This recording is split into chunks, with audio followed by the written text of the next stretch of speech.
मुश्किलें वो चीज़ होती हैं दोस्तों जो हमें तब दिखती हैं जब हमारा ध्यान लक्ष्य पर नहीं होता है। तो अगर ध्यान लक्ष्य पर होगा तो मुश्किलें आएंगी ही नहीं।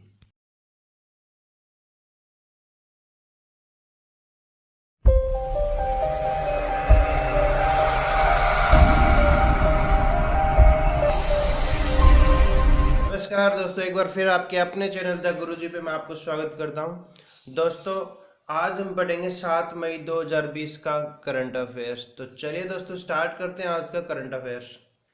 दोस्तों, पहला प्रश्न है, किन भारतीयों ने फीचर फोटोग्राफी के लिए वर्ष 2020 का पुलित्जर पुरस्कार जीता? दोस्तों, ऑप्शन आपके सामने हैं, दार यासीन, मुख्तार खान और चन्नी आनंद। ये वो तीनों फोटोग्राफर हैं जिन्होंने पुलित्जर पुरस्कार अभी 2020 का जीता है। तीनों फोटोग्राफर जो हैं, डार यासीन, मुख्तार खान और Channi Anand, news agency Associated Press AP के लिए काम करते हैं। इन्हें आर्टिकल 370 हटाए जाने के बाद कश्मीर के हालातों को तस्वीरों के माध्यम से दिखाने के लिए यह सम्मान मिला है।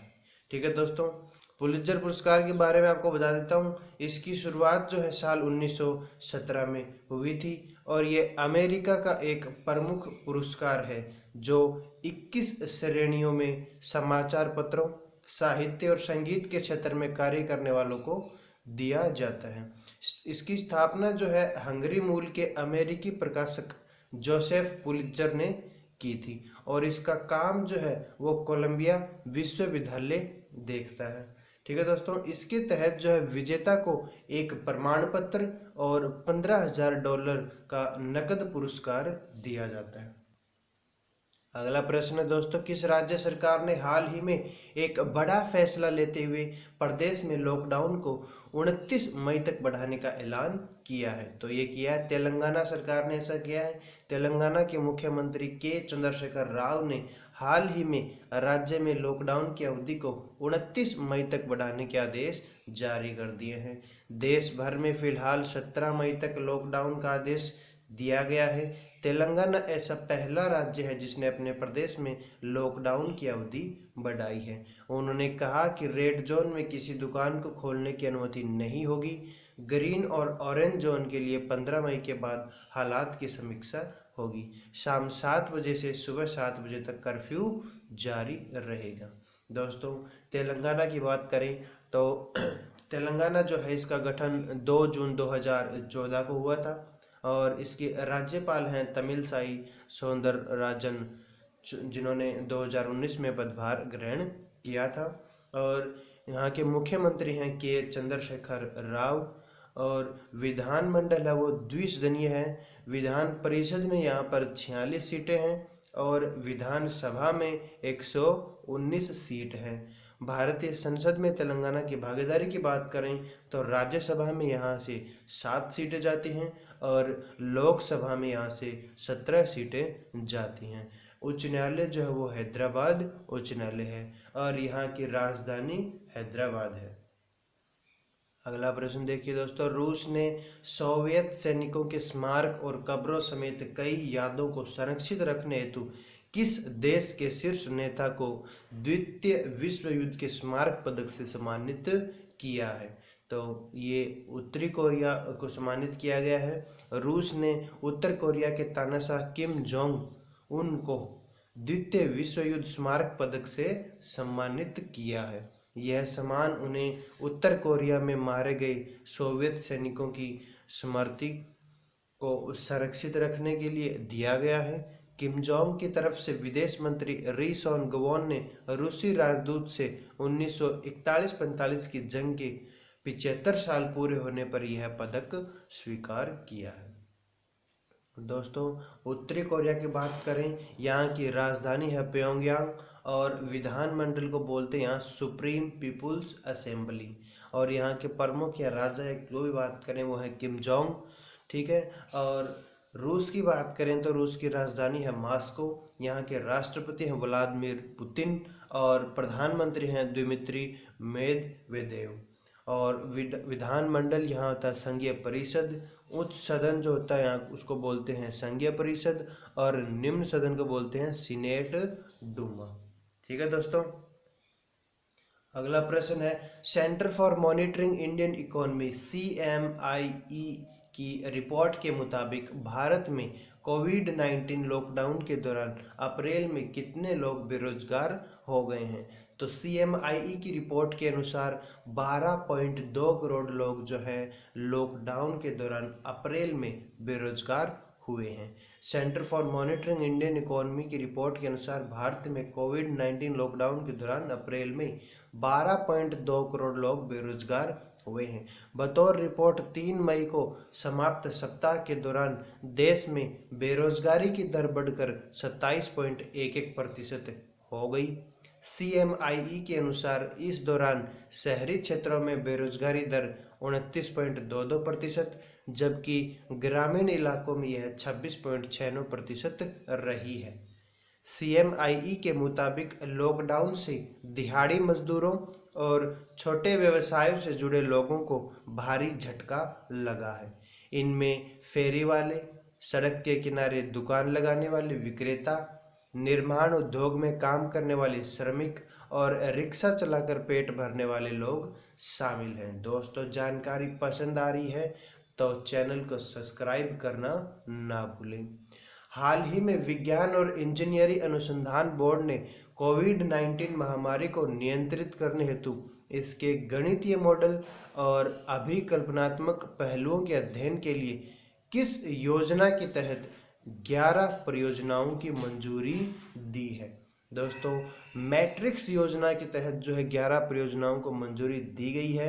विज्ञान और इंजीनियरिंग अनुसंधान बोर्ड द्वारा इस योजना के तहत मंजूर किए गए अधिकांश अध्ययनों का उद्देश्य कोविड-19 से जुड़े विभिन्न पहलुओं के संदर्भ में गणितीय मॉडल तैयार करना है। इसमें जनसंख्या की विविधता, गैर लक्षणों वाली संक्रमित आबादी की भूमिका, प्रवास और क्वारंटीन, सोशल डिस्टेंसिंग और लॉकडाउन का प्रभाव, सामाजिक आर्थिक कारक आदि शामिल हैं। इस अध्ययन के तहत एक प्राचलिक अनुमान प्रक्रिया के माध्यम से कोविड-19 के प्रसार और इनकी रोकथाम हेतु अपनाए गए प्रयासों के प्रभाव की समीक्षा की जाएगी।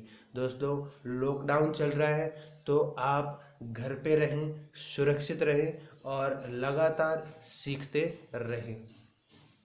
अगला प्रश्न है दोस्तों, किस IIT के प्रोफेसर सौरभ लोढ़ा को विज्ञान और प्रौद्योगिकी विभाग द्वारा स्थापित नैनो विज्ञान और प्रौद्योगिकी 2020 में युवा कैरियर पुरस्कार प्रदान किया गया? तो IIT बॉम्बे के प्रोफेसर हैं सौरभ लोढ़ा, उनको विज्ञान और प्रौद्योगिकी विभाग द्वारा स्थापित नैनो विज्ञान और प्रौद्योगिकी 2020 में युवा कैरियर पुरस्कार प्रदान किया गया है। Young career award in nano science and technology पुरस्कार सरकार के विज्ञान और प्रौद्योगिकी विभाग द्वारा स्थापित किया गया है।